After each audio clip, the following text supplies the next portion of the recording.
Rumaïsa, fille de Milhan, alias Sulaym, fait partie de ces femmes pieuses qui sont des modèles pour les femmes musulmanes d'aujourd'hui. Elle est un modèle pour son indépendance d'esprit, son sens du devoir et de l'engagement, sa patience, sa droiture, sa générosité et surtout sa pudeur bien placée. Et bien d'autres qualités encore, des qualités qui sont universelles et valorisées à toutes les époques dont la nôtre. Essayons ici, par quelques récits, de faire un peu mieux connaissance avec cette croyante, cette femme extraordinaire, cette contemporaine du prophète Mohammed sallallahu alayhi wa sallam. Bismillah ar-Rahman ar-Rahim, mes très chers frères et sœurs, assalamu alaikum wa rahmatullah wa barakatuh. Bienvenue sur votre chaîne Hasna Sunsun. Je dis votre chaîne car c'est vous qui choisissez les histoires. Et cette fois-ci, il y avait deux personnes. Il y avait Djibril Bidima et Hadja Maryam Kébé. Barakallahu fikum, excellent choix. Et n'oubliez pas à vous aussi d'écrire dans les commentaires quelle histoire voulez-vous que je vous raconte, car je vous la ferai avec grand plaisir. Bismillah, commençons. Rumaïsa bint Mulhan. Il s'agit de la sœur de Haram bint Mulhan. Elle se nommait Sahla ou Rumaïla. Selon certaines versions, il semble qu'on l'appelait également Rumaïsa. Mais elle était plus connue sous le nom de Sulaym, comme sa sœur Haram. Elle fut parmi les premières à embrasser l'islam à Médine, après avoir entendu les enseignements que leur apporta Mus'ab ibn Umayr. Mais cependant, son époux Malik ibn al-Nadir Abu Anas, qu'elle épousa avant l'islam, demeura mécréant. Il tenta même de lui faire abjurer sa nouvelle religion sous la contrainte, mais en vain. Non seulement elle resta ferme dans sa foi, mais elle fit également prononcer la shahada à son fils Anas, qui devint à son tour musulman. Très en colère, Malik partit pour un voyage en Syrie et fut assassiné en route. Devenue veuve, Sulaym se consacra à l'éducation de son fils et s'engagea à ne pas se marier tant qu'il n'aurait atteint l'âge de lui donner son accord.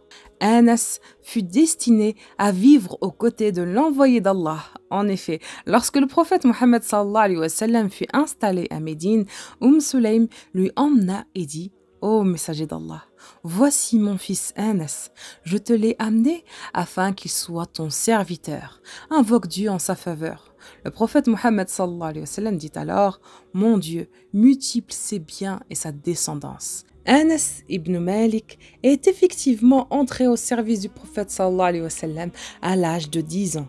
Il l'a servi pendant 10 ans jusqu'au décès du prophète Mohammed sallallahu alayhi wa sallam et Anas est mort en l'an 93. Anas n'était alors qu'un adolescent. Il demeura attaché au pas de l'envoyé d'Allah et se développa dans l'atmosphère de piété qui entourait sa maison et ses proches. Il sut profiter de tous les enseignements du prophète Mohammed sallallahu alayhi wa sallam, doué d'une vive intelligence et d'une grande mémoire. Il put retenir de nombreux hadiths qu'il transmit à la prospérité. Et Inch'Allah bi'idnillah, je ferai une vidéo sur ce noble compagnon Anas radiallahu anhu. Mais consacrons-nous, Inch'Allah, sur cette femme pieuse. Anas radiallahu anhu dit: il n'oubliera jamais tous les efforts de sa mère et dira plus tard qu'Allah récompense de la meilleure des manières ma mère pour ce qu'elle a fait pour moi. Elle m'a éduqué de la meilleure façon qu'il soit. Sulaym fut un jour demandée en mariage par l'un des notables de la ville, un païen du nom de Abu Talha al-Ansari. Elle était encore jeune et des hommes la convoitaient, mais elle ne voulut pas épouser un mécréant et il lui fit savoir. Elle lui répondit: « Ô Abu Talha, on ne refuse pas la demande de quelqu'un comme toi, mais vois-tu, tu es un homme mécréant et je suis une femme musulmane. De ce fait, je ne peux t'épouser. » Il l'interrogea: « Mais que dois-je faire pour t'épouser? Il te faut croire en Dieu l'unique et en la mission du prophète Mohammed sallallahu alayhi wa sallam. » Abu Talha partit aussitôt à la recherche du messager d'Allah sallallahu alayhi wa sallam avec l'intention d'embrasser l'islam. Le prophète Mohammed sallallahu alayhi wa sallam, l'ayant aperçu de loin, dit aux compagnons présents: « Abu Talha vint vers nous avec la lueur de l'islam entre les yeux. » Abu Talha annonça sa conversion à l'islam et celle-ci fut la dot de son mariage avec Sulaym. il devint un musulman fervent et tous deux formèrent un couple remarquable. Le prophète Mohammed sallallahu alayhi wa sallam aima beaucoup Sulaym et Abu Talha qui lui rendirent bien.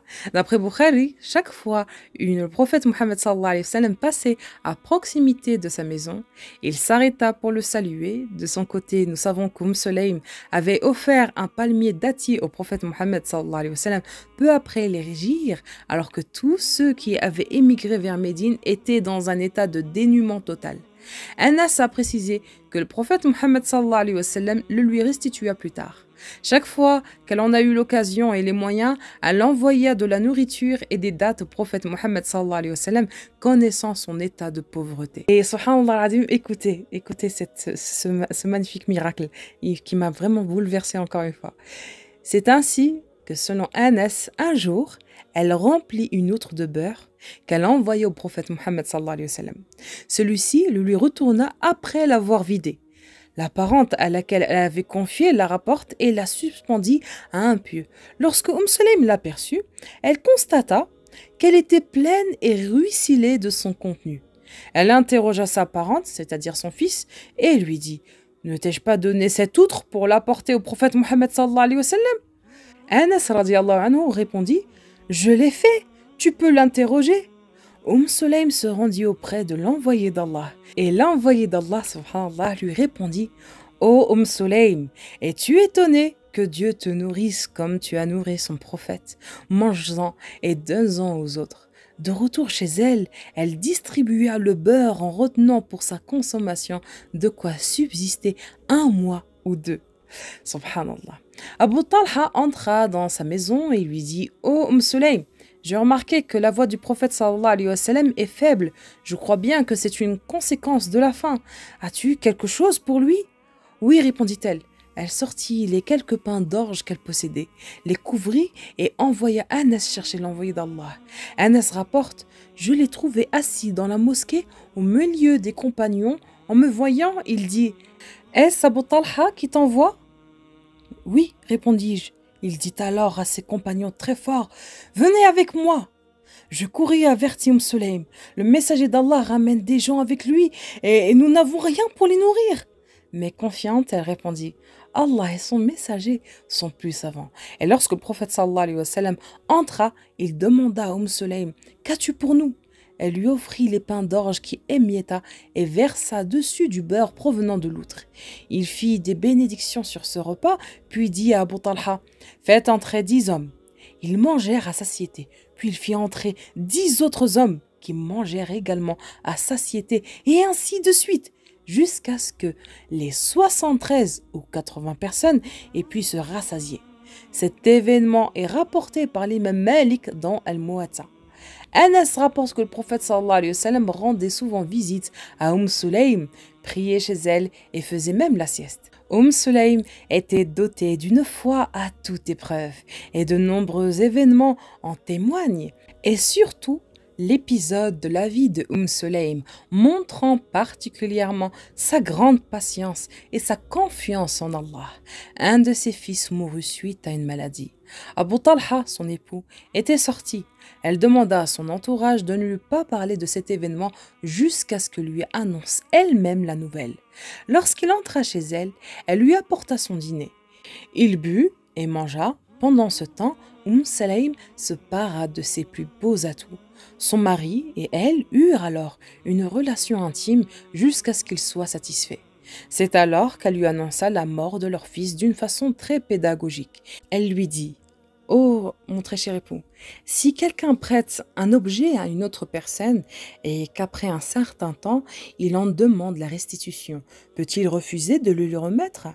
Abu Talha répondit « Non, ça ne serait pas juste. Il doit le remettre à son propriétaire. » Elle lui répondit aussitôt « Oh Abu Talha, ton fils n'est qu'un dépôt de la part d'Allah et il l'a repris. » Son épouse se fâcha et se mit très en colère. « Comment as-tu pu attendre tout ce temps ?» Il sortit de chez lui, alla voir le prophète Mohammed sallallahu alayhi wa sallam et lui raconta ce qu'il s'était passé. Le prophète Mohammed sallallahu alayhi wa sallam s'exclama « Qu'Allah vous bénisse pour vous deux de cette nuit que vous avez consommée, approuvant ainsi la manière dont Sulaym procédait. Dans une autre version, on nous rapporte qu'à son retour, il trouva le repas que Sulaym avait préparé avec soin pour lui dans un coin de leur habitation opposé à l'endroit où se trouvait le petit corps sans vie de leur enfant. Lorsqu'il demanda de ses nouvelles, Sulaym lui dit « Il est bien maintenant, il repose ». Ainsi, Abu Talha, fatigué par le voyage, alla dormir paisiblement. C'est au matin qu'elle lui annonça la mort de l'enfant. Elle lui dit « Qu'en penses-tu d'une famille qui aurait emprunté quelque chose et en aurait profité, et profité pendant longtemps, et se fâcherait si on venait la lui réclamer ?»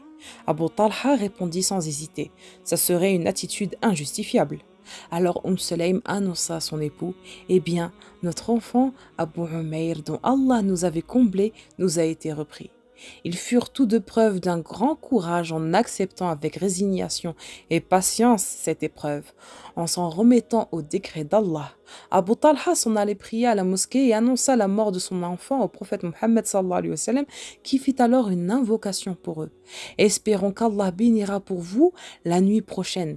Quelques mois après, Sulaym mit au monde un garçon qu'il conduisit au prophète sallallahu alayhi wa sallam et lui donna le nom de Abdallah, qu'il devient très savant, et on nous rapporte que lorsqu'il eut atteint un certain âge, il eut dans sa maison pas un, pas deux, pas trois, mais 9 enfants, et que tous connaissaient le Coran. On sait encore que Sulaym, à l'instar de plusieurs autres musulmans, participa à certaines des campagnes militaires où elle combattit. Elle fut présente notamment lors des batailles de Uhud et Hunayn. On nous rapporte que son époux aperçut une dague sous la ceinture de Sulaym et on informa le messager d'Allah qui l'interrogea. « Que comptes-tu faire avec cette dague ?» Elle répondit « Si l'un des infidèles venait à te tuer, je le poignardais. » On voit comment cette femme fit preuve de courage en toutes circonstances et demeura ferme dans sa foi. Elle fut certes d'une nature exceptionnelle. Le prophète Mohammed sallallahu alayhi wa sallam fit savoir aux compagnons qu'elle était parmi les élus du paradis, ce qui ne manqua pas de la réjouir. « Je suis entrée au paradis et j'ai entendu un bruit de pas. J'ai demandé ce que c'était et on m'a répondu, il s'agit de Rumaysa, l'épouse de Abu Talha. » Comme je l'ai dit précédemment, l'endurance de cette femme pieuse se traduit aussi dans ses participations aux batailles menées par le prophète et ses compagnons. Citons à titre d'exemple la bataille de Khaybar où Sulaym ainsi que d'autres femmes médinoises allaient soigner les blessés et apporter de l'eau aux combattants musulmans sur le champ de bataille. Cet engagement de la femme aux côtés de l'homme dans la vie de la société est un droit et un devoir qui a été bafoué au fil des siècles. Et avant de nous quitter, citons ici une dernière anecdote sur cette femme hors du commun. Un jour, Sulaym vint voir le prophète Mohammed sallallahu alayhi wa sallam et lui demanda « Envoyé de Dieu, Dieu n'a pas honte de la vérité. La femme doit-elle faire la grande ablution après avoir fait un rêve érotique ?»